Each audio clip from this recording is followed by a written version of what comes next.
नाज़रीन, आप देख रहे हैं फरोग वतन। पेश आज की उर्दू हेडलाइंस दानिश इकबाल के साथ। जम्मू कश्मीर में माशी सूरत हाल बेहतर होने तक प्रॉपर्टी टैक्स के नफाज को रोकें, गुलाम नबी आज़ाद। अगर पार्टी इक़्तिदार में आई तो वो रोशनी एक्ट को वापस लाएगी, जिसके तहत रियासती अराजी पर काबिज मालिकाना हुकूक मिले थे।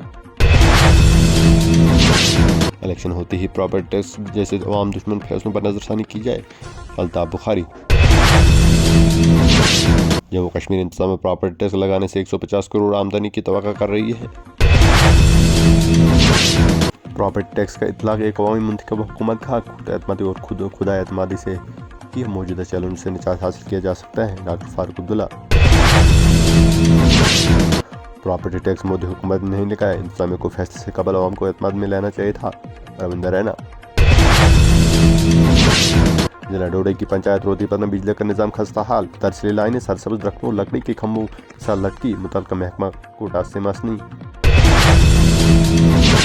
भारत अपनी इस कौमी सलामती के तहफ़्फ़ुज़ के लिए किसी भी हद तक जाने के लिए तैयार, जयशंकर। हुकूमत ग्रीन एनर्जी के शोबे में पायदार तरक्की के लिए पूरी तरह पुरअज़म, वज़ीर-ए-आज़म नरेंद्र मोदी।